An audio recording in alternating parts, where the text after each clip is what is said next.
जिस जगह जाओ माशाल्लाह से सैम होता है। तो फायदा क्या है? कॉन्ट्रैक्टरों को तो निचोड़ देते हैं आप लोग। मैं भी एक कॉन्ट्रैक्टर हूँ, ये है सबसे बड़ा मसला। जिसका लोएस्ट होगा उसी को काम मिलेगा। उन्हें सिखाया नहीं।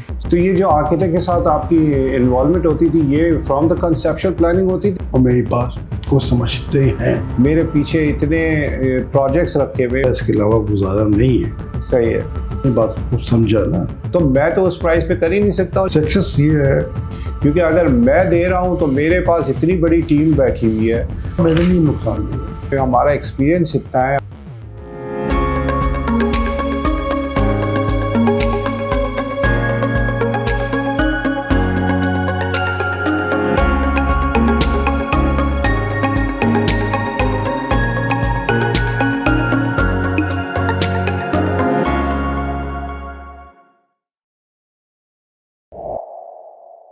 दूसरे आर्किटेक्ट्स के साथ आप कैसे इन्वॉल्व? यार शुरू में तो सबसे बड़ा मसला मेरे साथ यही था कि मैं अपने मामू से अटैच था। बिल्कुल सही। दूसरे आर्किटेक्ट मुझे काम नहीं दिया करते। बिल्कुल, ये तो होता है। बिल्कुल कंपटीशन पे। फिर जब मेरे मामू का इंतकाल हुआ 1995 में, फिर उसके बाद मैंने कॉन्टेक्ट करना शुरू किया, आहिस्ता आहिस्ता काम मिलना शुरू हुआ। तो पहले मिसबा नज़मी का नाम सुना होगा आपने, बहुत बड़े आर्किटेक्ट थे। जी जी। उन्होंने काम देना शुरू किया। सही। फिर उसके बाद आहिस्ता आहिस्ता दूसरे आर्किटेक्ट के साथ भी मुझे काम मिलता रहा। मुझे ASI वालों ने भी काम दिया। जितने बड़े बड़े आर्किटेक्ट, उनके साथ काम किया मैंने यहाँ पर। कौन सा एक ऐसा आर्किटेक्ट है जिसके साथ काम करके आपको बहुत मज़ा आया? ओके, ये मैं एक बात बताऊं, मैंने ये देखा, जो एक पीरियड था, जो पुराने बिल्डर्स थे या जो पुरानी कमर्शियल, उनके पास वो एयर कंडीशनिंग की, और इवन आर्किटेक्ट को भी देखे जाए तो MEP सर्विसेज एक तो सर्विस ओरिएंटेड बिल्डिंग बन गई ना। वो सर्विस का कॉन्सेप्ट उनके पास वो नहीं था, वो शाफ्ट का कॉन्सेप्ट नहीं था। वो बोलते थे इतनी जगह ज़ाया कैसे कर दें। तो कौन से ऐसे आर्किटेक्ट थे जिनके साथ आपको काम करना? अच्छा, पहले ये बता दूं, जब मैंने ये काम शुरू किया, जिसे आप प्लम्बिंग भी कहते हैं, कि अभी इंजीनियरिंग है ये। जी जी जी। तो किसी को इसका कंसेप्ट नहीं था, ये भी कोई इंजीनियरिंग, वो बस प्लम्बर को बुलाओ कर देगा, ऐसा कर देगा। और शुक्र है हमने इसको इंजीनियरिंग बनाया। पाकिस्तान में लोगों ने एक्सेप्ट किया ये भी इंजीनियरिंग है, इसका भी कोई होना चाहिए। जी। तो आप जो आर्किटेक्ट्स की बात कर रहे हो, जितने भी सीनियर आर्किटेक्ट्स हैं, उनके साथ मुझे काम करने का बड़ा मज़ा इसलिए आया, और मेरी बात को समझते हैं। सही। मैंने उन्हें सही चीज़ के लिए कायल किया, उनसे सीखा, उन्हें सिखाया भी। सही। भाई इतनी जगह चाहिए मुझे 2 पाइप गुजारने के लिए, तो 2 मुझे ये 2 पाइप आप ड्राइंग पर तो मार्क करो, करीब करीब हैं। ये नेचुरल जब इसे आप इंस्टॉल करने जाओगे, आपको जगह चाहिए, वर्किंग के लिए जगह चाहिए आपको। जी। वो अभी दोगे तो आएगी। बिल्कुल, मेंटेनेंस के लिए आपको वो सब जिनको भी आर्किटेक्ट के साथ काम किया, उन्होंने समझी मेरी बात और उन्होंने अपनी ड्राइंग में इम्प्लीमेंट किया, और वो बाद में एग्जीक्यूट भी वैसे ही हुआ। सही। तो मुझे किसी भी आर्किटेक्ट के साथ काम करने में कोई दुश्वारी नहीं हुई। सही। तो ये जो आर्किटेक्ट के साथ आपकी इन्वॉल्वमेंट होती थी, ये फ्रॉम द कंसेप्चुअल प्लानिंग होती थी, या वो आर्किटेक्ट डिज़ाइन कर चुके होते थे उसके बाद आपकी इन्वॉल्वमेंट? ये अमूमन जो है वो जब अपना डिज़ाइन कंप्लीट कर रहे होते हैं ना, उसी स्टेज पर इन्वॉल्व करते हैं। भाई हमारा ये कंसेप्ट है, आप इसमें देख लें आपकी जो जगह क्या क्या चाहिए। सही। ठीक, ऐसे किया है हमने। अकबर जमील साहब के साथ काफ़ी आपने काम किया। अकबर जमील मेरे ख्याल से उसकी सक्सेस ये है कि वो अपने क्लाइंट को समझता है जी, कि क्लाइंट क्या चाह रहा है। सही। ठीक है। दूसरी उसकी सक्सेस ये है कि जितने भी बाई लॉज हैं उसे सब याद है ज़माने। जी जी। ठीक है। आप रात को कोई भी प्लॉट ले जाके दो, ये प्लॉट है, सारा मुझे सुबह चाहिए, तो वो पूरी ड्राइंग भी बना के देगा। ठीक है। और उसकी फिजिबिलिटी भी बना के देगा, और ये बताएगा इस एरिया में आपको डबल बेड अपार्टमेंट चलेंगे, 3 बेड के चलेंगे, बताएगा पूरी कितनी जगह आपकी जाएगी, कितना आपकी इन्वेस्टमेंट होगी, कितना पैसा लगेगा, कितना मिलेगा। सही। ठीक है, एक चीज़। दूसरा, वो अपने क्लाइंट के साथ बड़ा ऑनेस्ट है। जी। उसके जो क्लाइंट है, आज भी क्वांटिटी बहुत प्रोजेक्ट्स किए उनके, तो मैंने देखा उनके पास तो माशाल्लाह से इतने ड्राफ्टमैन हैं कि वो तो एक वक्त खुर्रम के रमज़ान के महीने में जब लोग बाहर से आते थे, जंग अखबार में इश्तहार आते थे बिल्डिंग से, 90% बिल्डिंग अकबर जमील की होती थी। बिल्कुल बिल्कुल, मार्केट उन्होंने काफ़ी कैप्चर किया हुआ था पूरी। उसने नहीं किया हुआ, जी उसके क्लाइंट उसके पीछे लगे हुए। बिल्कुल, वो मुझे अंदाजा है। वो तो कोई भी होता था उनका वेट करते थे कि अगर वो बहुत ज़्यादा बिजी चल रहे, वो अपनी लॉन्चिंग कहते थे कि हम थोड़ा सा लेट कर देंगे लेकिन आप ही के हाँ, साथ काम बिल्कुल। करवाएंगे। I think so easy going architect के साथ जो डिफिकल्टी होती है वो ईजी गोइंग, अगर आर्किटेक्ट मिल जाए, आपकी बात समझ रहा है और आपको केटर कर रहा है, क्योंकि आर्किटेक्ट थोड़े से रिजिड होते हैं चीज़ों के बारे में, नहीं ऐसे नहीं चाहिए, इसको ऐसे चाहिए। ये तो ऐसे कौन से आर्किटेक्ट थे जो जिनके साथ ये हुआ कि नहीं बिल्कुल मुझे ऐसे ही चाहिए, इसके अंदर कोई कॉम्प्रोमाइज़ नहीं चाहिए मुझे? नहीं, खुर्रम में ईमानदारी की बात बताऊं, मुझे कोई ऐसा आर्किटेक्ट नहीं मिला। हमने उससे कॉल किया भाई ऐसा नहीं, ऐसा हो सकता है, इसके अलावा गुजारा नहीं है। जी। This program is sponsored by Pioneer Steel Corporation. आज आप मुझे ज़बरदस्ती करोगे, ये अपनी सीलिंग के चक्कर में मेरी डक पतली कर दोगे, ये आपको बाद में प्रॉब्लम करेगी। जी सबने बात को समझा ना, और आर्किटेक्ट जारी बात है लॉजिकल होता है, कोई हाँ ऐसे तो नहीं है, जी तो समझते हैं बात को। अब अगर उन्हें समझाएंगे, मेरी एक आदत ये भी है, कोई भी मेरी कोई गलती को पॉइंट आउट करे, कोई भी चीज़ करोगे ना, मैं सुनूंगा आपकी बात, जी ठीक है। फिर मैं उसके बाद में उसके स्टडी करता हूँ कि वाकई में भी गलती है नहीं है, फिर उसे कायल करता हूँ यार ये चीज़ ऐसे नहीं ऐसे है। मैं कभी भी, मेरा कॉन्ट्रैक्टर भी मुझे बोलता है ना कोई आके, आमिर साहब ये आपने गलत काम किया है, देखें ऐसे, मैं देखता हूँ उसे, कभी उसे अपने कमरे से नहीं निकालता मैं, तो चला जाए। अच्छा आमिर साहब, ऑब्वियसली मैं भी एक कॉन्ट्रैक्टर हूँ, हम भी जब अपने प्रोजेक्ट्स के लिए मार्केट में जा रहे होते हैं तो हमें पता चलता है कि कौन किस प्रोजेक्ट के ऊपर कंसल्टेंट है। माशाल्लाह से आपने तो तकरीबन पाकिस्तान का क्या 30% 40% तो मार्केट आपने ही कैप्चर करके रखी हुई है। जिस जगह जाओ माशाल्लाह से सैम होता है। तो ये आपकी मार्केटिंग का क्या गुर है, क्या आपकी मार्केटिंग की टेक्निक है कि इस सारे प्रोजेक्ट, तो आप अपना मार्केटिंग स्ट्रेटजी बताइए कि आप किस तरह कर रहे होते हैं मार्केटिंग? देखें खुर्रम, पहले जब हम स्टार्ट किया था तो हम 10 ऑफ़र भिजवाया करते थे, बहुत मुश्किल 1 या 2 अप्रूव होती थी। हाँ तो सही। अब हम ऑफ़र भिजवाते नहीं हैं, हमें बुला के बोला जाता है ऑफ़र दे दें आप। अल्हम्दुलिल्लाह अल्हम्दुलिल्लाह जी। और इसकी सक्सेस की वजह ये है कि हमारे जितने भी प्रोजेक्ट हैं वो सक्सेसफुली हमने कंप्लीट किए हैं। क्लाइंट कोई भी हमने कभी ऐसा नहीं किया उसका नुकसान हो जाए किसी वजह से, ना ही हमने सप्लायर के साथ कोई ज़्यादती की है, ना ही हमने कॉन्ट्रैक्टर के साथ कोई ज़्यादती की है। तो हमारे लिए आसानी ये हुई कि क्लाइंट भी हमारे से नाराज़ नहीं है, कंपटीशन और रेपिटेशन कर रहा है, अपनी जॉब एक के बाद दूसरी बार तीसरी देता जा रहा है। जी क्यों? रिपीट क्लाइंट आपके पास काफी हमारे पास ज़्यादातर इस क्लाइंट हैं वो हैं जो हमारे से ही काम करवा रहे हैं, सही, वो कहीं इधर वो देखते ही भी नहीं है। सही है।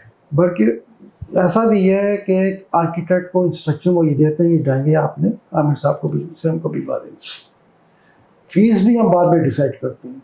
सही है जी जी ठीक है, हमें उसमें अब कोई मसला नहीं कि हम कहीं जाएं और वहाँ से जॉब लेके आएँ। हम जिसकी भी जॉब एक दफ़ा करते हैं वो हमारा परमानेंट क्लाइंट हो जाता है। तो आपकी जो अभी कितने प्रोजेक्ट्स आपके अंडर अभी डिज़ाइन में होंगे? मैं ईमानदारी की बात करूँ, मोर देन 100 या 150 है इस वक्त। 150 अंडर डिज़ाइन है अभी। जी। इतने पाकिस्तान में प्रोजेक्ट चल रहे हैं अभी? चल रहे हैं अभी। तो ये जो अगर मैं रेशियो देखूं तो 150 में आपके डायरेक्ट क्लाइंट कितने हैं और आर्किटेक्ट के थ्रू कितने हैं? हमारे आर्किटेक्ट के साथ इतना ज़्यादा वो नहीं है कॉन्ट्रैक्ट, डायरेक्ट क्लाइंट्स हैं, जैसा हमारे बिल्डर्स हैं जी जी जी काम कर रहे हैं। आप ज़्यादा कमर्शियल, आपका थोड़ा सा ये है कि आप कमर्शियल के अंदर ज़्यादा हैं, इंडस्ट्री के अंदर आपके, यानी अगर 150 में अगर आप देखें कि सैम इंजीनियर जो है वो कमर्शियल प्रोजेक्ट 70% कर रहा है, 10% इंडस्ट्री कर रहा है, क्या क्या रेशो होगा कुछ आपको इसका? हमारा जो भी है, सबसे बड़ी बात यह है कि मैं आपको बताऊं, किसी ज़माने में बिल्डर्स का कोई प्रोजेक्ट नहीं करता था। बिल्कुल सही है। क्यों नहीं करता था?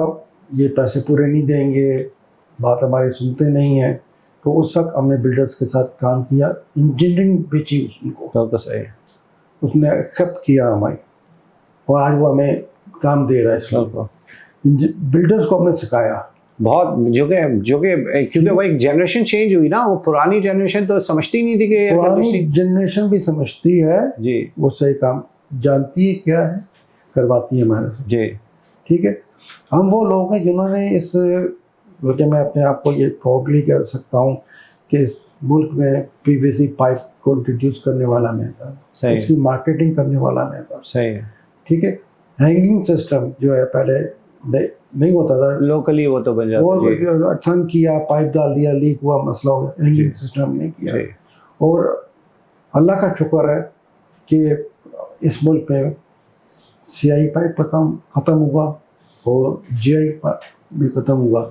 सीआई मैंने इसलिए ख़त्म, मुझे खुशी है, ये लेड कॉकिंग होती है जी सीआई में, जी जी जी और लेड कॉकिंग फ्यूम निकलते हैं, और लेड के जो लाइट मॉलिक्यूल्स बेस हैं बड़ी जी, उसके तो कोड्स बहुत आ poison गए है, बहुत बड़ी पॉइजन है। जी जी। वो आप इनहेल करेंगे तो वो आपकी आने वाली नस्ल में भी उसका आएगा। एस्बेस्टस के साथ भी ऐसे ही था, बहुत सारे एस्बेस्टस भी और यूज कर रहे होते थे, तो उस जमाने में तो नहीं था, लेकिन अब बड़े इसके सीआई खत्म हो गया पूरे पाकिस्तान में, कोई भी किसी जगह भी नहीं है। जी जी हमने जब ये किया इंट्रोड्यूस, आपका पीवीसी बाहर से इंपोर्ट होता था, अब हालत ये है कोई मोर देन 1000 फैक्ट्रीज हैं पाकिस्तान में, 99% 2 नंबर बना रही हैं।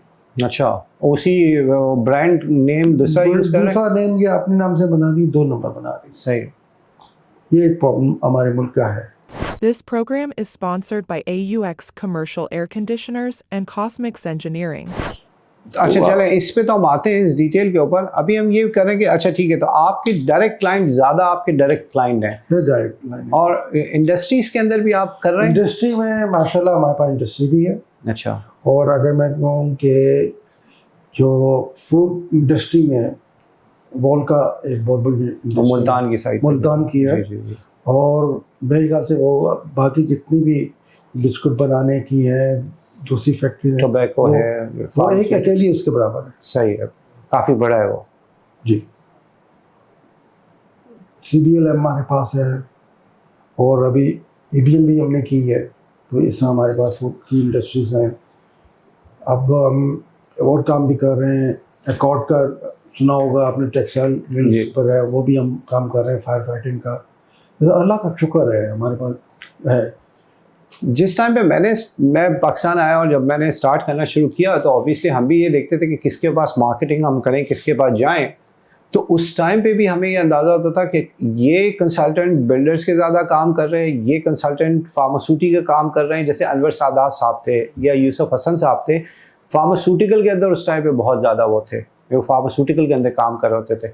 अब आपका जैसे था, या SMC थे या FND थे, उस ज़माने में भी काफ़ी कमर्शियल काम, शॉपिंग मॉल्स, ये सब आप लोग काफ़ी कर रहे थे। तो ये क्या रीज़न है कि कंसल्टेंट भी एक वो हो गया, उनके ऊपर भी एक स्टैंप लग गई है कि ये फार्मेसी के ये डिज़ाइन करते हैं, कमर्शियल के ये डिज़ाइन करते हैं, हॉस्पिटैलिटी होटल के ये डिज़ाइन करते हैं, शॉपिंग मॉल के ये डिज़ाइन करते हैं, ये क्यों? यानी आई अंडरस्टैंड कि फार्मेसी की इंजीनियरिंग अलग है, लेकिन बेसिक तो सेम है। आई मीन अगर आपसे मैं बोलूँ कि फार्मास्यूटिकल डिज़ाइन करने के लिए कर सकते हैं, हमारे लिए कोई मसला नहीं है। तो ये क्यों है, क्यों ऐसा इंप्रेशन चलता चले जाओ। अमूमन जो फार्मेसी वाले हैं वो एक उनकी एक्सटेंशन आ रही होती है। जी जी जी, अब उन्होंने जो अपना कंसल्टेंट हायर किया हुआ है वो रिपीटेशन में चलता है, बिल्कुल सही है। ये है। तो इंडस्ट्री का भी काम किया, पैकेजेस का बहुत बड़ा काम हम करके दे चुके हैं। अल्लाह का शुक्र है, हमने जहाँ भी काम इंडस्ट्री का भी किया है उसमें भी हमें सक्सेस हुई। नहीं, वो एक होता है आपका माशाल्लाह से इस वजह से, क्योंकि हम जब कॉन्ट्रैक्टिंग के अंदर हम जब देखते थे, तो फार्मेसी का काम एक इंडस्ट्री एरिया के अंदर एक पीछे की साइड पे, क्योंकि हमने काफ़ी फार्मेसी का स्टार्टिंग में हमने फार्मेसी जितने भी वो थे उसका हमने काफ़ी सारे काम किया। गेट्स फार्मा की फर्स्ट एक्सटेंशन जब थी, यूसुफ हसन साहब की जॉब थी, उस पर हमने काम किया, नोवेटिस में काम किया, काफ़ी सारी चीज़ किया। लेकिन जब वो बात आती थी ना कि यार शोकेस प्रोजेक्ट कौन सा है, तो शोकेस प्रोजेक्ट वही होते थे कि जब आप जा रहे हैं तो शारे फैसल पे एक बड़ी बिल्डिंग नज़र आ रही है, तो सबको वही नज़र आता था कि यार इसका काम कौन कर रहा है, यार इसका काम सैम डिज़ाइन कर रही है या YH डिज़ाइन कर रही है, तो वो एक शोकेस प्रोजेक्ट होते थे। तो आपको ये चीज़ इसमें बड़ा था कि कमर्शियल के अंदर बड़ी इसको एक्सपोजर बहुत ज़्यादा मिलती है उसके अंदर। ऐसा ही है, ऐसे ही था। ठीक है, तो ये जब आप कहते हैं, देखिए एक और चीज़ बता दूंगा जी। आपको, बिल्डर कभी भी कंसल्टेंट हायर नहीं करता था। जी हमने एक्सेस बनाई। ये वो आर्किटेक्ट थे जो बिल्डर को अपने ऑफिस में घुसने भी नहीं देते थे, ऐसे भी थे। जी। बिल्डर से बात नहीं करते नहीं, थे। बिल्डर आर्किटेक्ट को घुसने नहीं देते थे क्या? आर्किटेक्ट बिल्डर को नहीं घुसने देता। Architect consultant. बिल्डर इनकी कोई रिस्पेक्ट नहीं थी, बिल्डर की कोई रिस्पेक्ट अच्छा, नहीं सही। थी किसी जी जमाने जी में। जी जी जी ठेकेदार है ना, जी जी जी ये ठेकेदार। जी जी जी जी जी। ठीक है, हमने उसको रिस्पेक्ट दी, उसका काम किया, उसका काम सक्सेसफुल किया, इंजीनियरिंग के हिसाब से उसके काम की कोई वैल्यू बनी ना, तो उसने बार बार हमें बुलाया। ऐसा नहीं है कि हम सस्ते में काम कर रहे हैं, अच्छी फीस पर काम कर रहे हैं हम लोग, और सिर्फ इसलिए कर रहे हैं हमारे बिल्डर को ये इत्मीनान है हमारे पर, मेरा काम सही होगा। तो ये मुझे ये समझ में नहीं है बात, अगर आर्किटेक्ट बिल्डर्स को नहीं दे रहे तो फिर वो आर्किटेक्ट डिजाइन किस चीज की कर अभी रहे होते? वो प्राइवेट कर रहे थे, घरों का काम कर रहे हैं, छोटी अच्छा। बिल्डिंग का काम कर रहे कमर्शियल हैं। बिल्डिंग्स के ऊपर नहीं कमर्शियल थे। बिल्डिंग को समझते थे बिल्डर हमें पैसे नहीं देगा, सही है, पैसे नहीं देगा, सही है, सही है। है इसे कौन समझाएगा। जी वो वक्त भी था इस मुल्क हाँ, में। नहीं उसके अब तो आप बिल्डर्स के अब- बगैर तो आप सस्टेन ही नहीं कर सकते हो। आप नहीं कर सकते। एक बिल्डर के साथ तो कितनी सारी इंडस्ट्री, 80 के करीब इंडस्ट्रीज बिल्डर के जो हैं उनकी वजह से चल रही है। हमारी इंडस्ट्री भी देखें तो सारे वो जितने भी आबाद है, जब हम आबाद के अंदर बैठे हुए थे तो यही बात मोहसिन शिकानी भाई हों, उस ज़माने में फयाज साहब होते थे, तो वो यही बताते कि हमारी इंडस्ट्री से 80 इंडस्ट्री हमारे से रिलेटेड है। वो केबल से लेके, पाइप से लेके, एयर कंडीशन से लेके सारी चीज़ें उस इंडस्ट्री के अंदर चल रही थी। इस चीज़ के ऊपर ये जो बिल्डर्स के साथ आपने ये करना शुरू किया और फिर आर्किटेक्ट ने भी इसको सिस्टम को अडॉप्ट, क्योंकि आप सर्विस ओरिएंटेड बिल्डिंग हो गई ना। पहले तो ये होता था कि यार वो तारी तो खींचना है, वो यही कॉन्सेप्ट था ना कि यार इलेक्ट्रिकल भी तारी तो खींचना है, दो पाइप डालना है, ये तो कोई मसला ही नहीं है। लेकिन अब कहते हैं चूंकि बिल्डिंग इतनी मॉडर्नाइज हो गई है 21st सेंचुरी के अंदर, सारी बिल्डिंग्स जितनी सर्विस ओरिएंटेड हो गई है, और अब उनको पता है कि बिल्डिंग को जितनी, जैसे मिसाल के तौर पर अगर G4 जो हबीब बैंक की बिल्डिंग है, 2 तलवार, वो that was the first lead certified office building आई। तो वो जब बना रहे थे वो अपने लिए बना रहे थे, वो उन्होंने जब बना रहे थे उनका बेटे ने बड़ा 26 फ्लोर के ऊपर अपना पेंट हाउस बनाया, स्विमिंग पूल बनाया, लेकिन बाय द टाइम जब बिल्डिंग फिनिश हुई उनको 3 गुना उसका पैसा मिला और उन्होंने उसको निकाल दिया।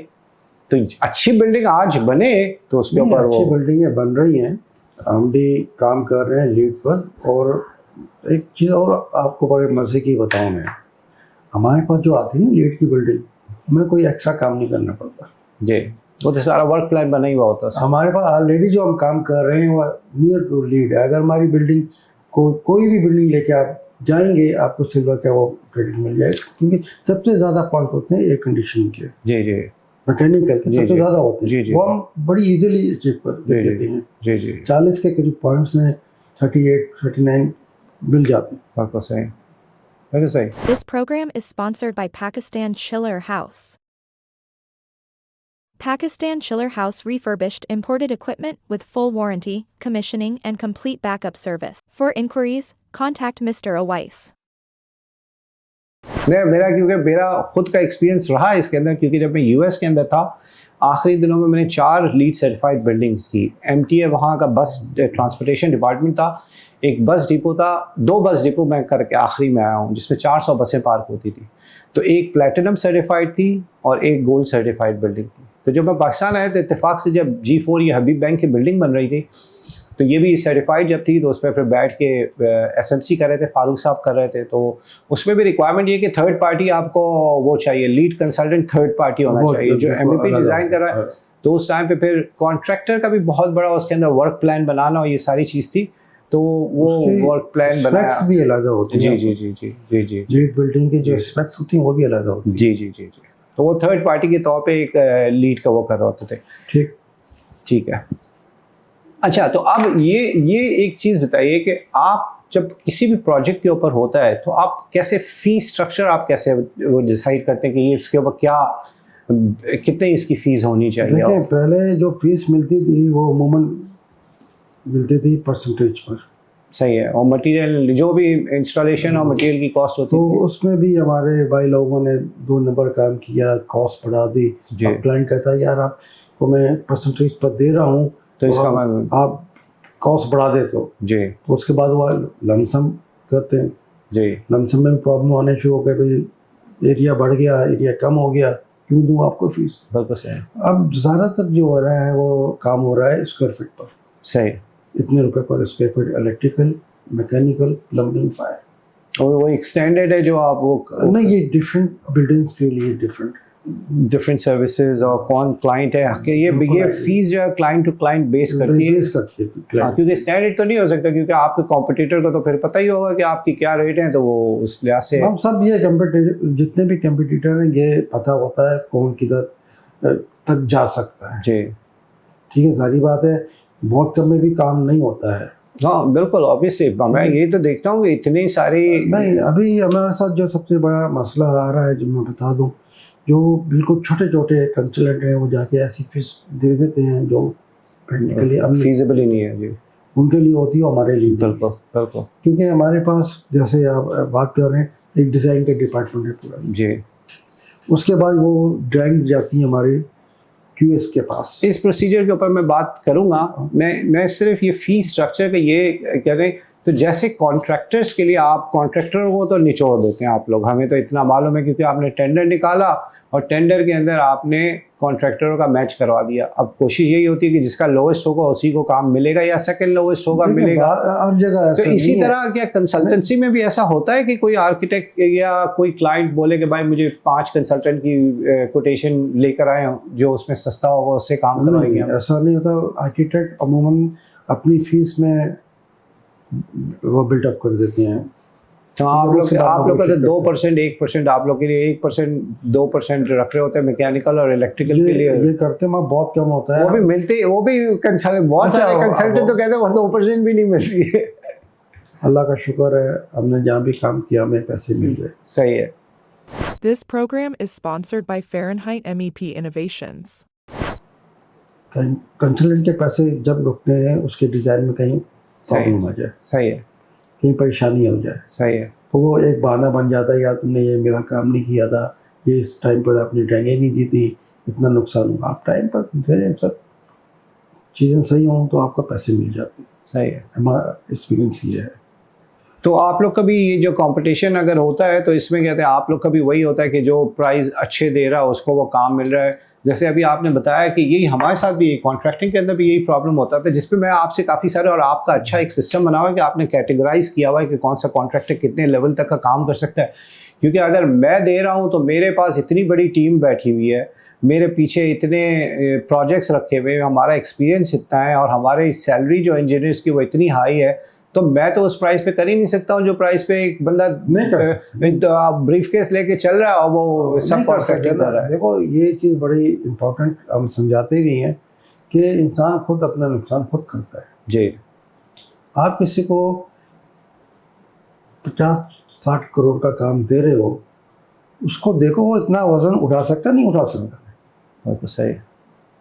मैं अपने क्लाइंट को समझाता हूँ, जिस कॉन्ट्रैक्टर के पास एटलीस्ट 20% वैल्यू है, जो भी प्रोजेक्ट उड़ा रहा है, आप उसको काम दे दो। सही है। इससे कम नहीं। कोई आ गया चलता फिरता, आपने उसको काम दे दिया, उसका पहला बिल बनेगा नहीं, आप पैसे दोगे नहीं, वो काम नहीं करेगा। बिल्कुल बिल्कुल। और नहीं, और वो कुछ पैसा लगाएगा, बिल बनाएगा तो काम चलेगा। दो चीज़ है। अब मैं ये देखता हूँ कि अगर मैं एक क्लाइंट हूँ या बिल्डर हूँ और मेरे पास एक तरफ सैम आ रहा है और एक तरफ FND आ रही है और SMC आ रही है या YH एसोसिएट्स आ रहे हैं, तो इनके पीछे तो एक पूरी लेगेसी है, इनके पीछे तो एक इतना बड़ा एक्सपीरियंस है कि इतने प्रोजेक्ट किए हुए। लेकिन एक दूसरा शख्स आता है, वो बोलता है कि भाई मैंने सैम में काम किया हुआ था और मैं कहते हैं मैंने इतने प्रोजेक्ट किए हुए, आप मुझे दे दे, मैं डिज़ाइन कर लेता हूँ। तो आप किस तरह कन्विंस करते हैं बिल्डर को कि उसको आप काम देंगे तो आपको क्या नुकसान है और हमें देने का क्या फ़ायदा है? तो आप कैसे कन्विंस करते हैं अपने क्लाइंट को कि ये जो हम हैं, चलो हमारा कंपेयर करना है तो ये 3-4 बड़ी कंपनीज़ हैं, इनके साथ हमें कंपेयर करें। आप अगर उसकी प्राइस को देख रहे हैं तो किस तरह कन्विंस करते हैं कि आपका उनको एज ए कंसल्टेंट लेने का क्या फ़ायदा है? एक तो फॉरम सबसे बड़ी बात यह है कि हमारा कितने अरसे से हमारी कंपनी चल रही है, और कंपनी में मैं अकेला नहीं हूँ। बिल्कुल सही है। मेरे पार्टनर हैं, मेरे इंजीनियर्स हैं। आज मैं कंपनी में नहीं भी आता ना, 10 दिन नहीं आऊँगा जी, मेरी ऑटो पायलट कंपनी के ऊपर। में कोई काम नहीं रुकेगा। बिल्कुल सही। आप किसी ऐसे आदमी को काम दे रहे हैं, बहुत छोटा है, वो बीमार हो जाता, कुछ भी हो जाता, जी तो उसके पीछे कोई जवाब देने वाला नहीं है। जी ये है सबसे बड़ा मसला। फिर आप ये देखें हमारे पास कितने डिपार्टमेंट काम कर रहे हैं। हमारा डिज़ाइन नहीं है सिर्फ, हमारा हम कॉन्ट्रैक्टर्स भी निकाल के देते हैं, टेंडरिंग होती है हमारे पास, कॉस्टिंग आती है, स्क्रूटनी करते हैं, ठीक है। फिर उसके बाद हम रिकमेंडेशन बना के देते हैं आपको, करो। फिर आप जब कॉन्ट्रैक्टर के साथ, सप्लायर के साथ बैठेंगे, हमारा एक आदमी आपके साथ होगा नेगोशिएशन के लिए, उससे आगे जाते हैं एग्जीक्यूशन।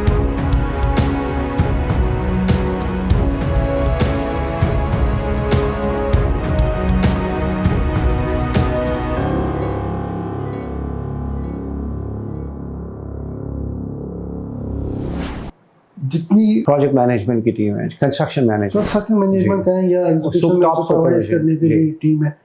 कोई प्रॉब्लम होता है जाकर सॉल्व करेंगे, कोई टेस्टिंग हो रही होगी, मेरा आदमी वहाँ खड़ा हुआ होगा टेस्ट को वेरीफाई करने के लिए, जितनी कमीशनिंग हो रही होगी उस दिन भी मेरा आदमी होगा, उसके बाद जब सिस्टम चलेगा उसमें भी मेरा आदमी, सक्सेसफुल कमीशन। ठीक है। इतने स्ट्रेंथ आपके पास है तो आप प्रोजेक्ट लेने की बात करो ना। ये एक दिन का नहीं होता प्रोजेक्ट, ये 3-4 साल लग जाते हैं कंप्लीशन पर आने तक। इतने अरसे तक वो सर्वाइव कर सकता है नहीं कर सकता, ये देख लें।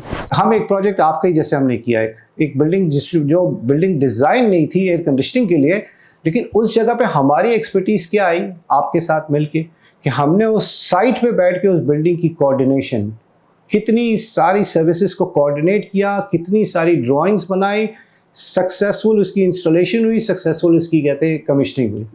ये बड़ा मायने रखता है इस चीज़। वो जो बिल्डिंग है ना जिसकी बात कर रहे हैं जी, उसमें हमारा भी बड़ा हाथ है, कभी भी आपका काम रोकने नहीं दिया। बिल्कुल ये बिल्कुल बिल्कुल उसमें, और कभी भी ऐसा शाम को भी आपने कहा मैं चाहिए तो मेरा आदमी गया है वहाँ पर ना डिसीजन लेने के लिए, और आपको भी जब भी बुलाया कभी ये नहीं सुनने को मिला कि मैं नहीं आ सकता तो हूँ। आज आप भी वो मौजूद। काम हुआ है, वो देखने के काबिल काम हुआ है, जी, कोशिश जी, अल्हम्दुलिल्लाह। ऊपर जाके जो उनका प्लान जी। निकल जाए वो भी देखने वाला है। वो 1 महीने यानी समझा कि 4 महीने का काम जो था 1 महीने के अंदर महीने उनको में रश करके था दिया ना। वो करके दिया जी। तो उसमें it's a team work, it's a team team work होता है वर्क। ये। तो ऐसे ही जो है ना जो आप बात कर रहे हो, ये बिल्डर्स को या क्लाइंट को समझना चाहिए कि मुझे जो हायर करता हूँ मैं एक अच्छा कंसल्टेंट, उससे फ़ायदा क्या है। जो आप कह रहे हैं डेफिनेटली मेरे प्रोजेक्ट पर मेरे सप्लायर को भी पता है कि सैम का प्रोजेक्ट है, मेरे कॉन्ट्रैक्टर को भी पता है कि सैम का प्रोजेक्ट है। सही। अगर मैं कुछ हंकी पैंकी करूँगा मेरे लिए नुकसान देगा, जी जी जी बिल्कुल। ठीक है। और दूसरे मैं अपने कॉन्ट्रैक्टर सप्लायर को वाज़े बता देता हूँ, अगर तुम नहीं करोगे मेरे पास इतने वसाइल हैं मैं करवा सकता हूँ। बिल्कुल बिल्कुल। आज आप नहीं करते, कल मेरा दूसरा आके कॉन्ट्रैक्ट, नहीं वो दरवाजा बंद हो जाता है ना, एक बुरा प्रोजेक्ट अगर आपने ठीक है, कर मेरा दिया काम उसके नहीं बाद- रुकेगा, मेरा जी, काम जी, नहीं वो तो- रुकेगा। बिल्कुल बिल्कुल वो तो होता है।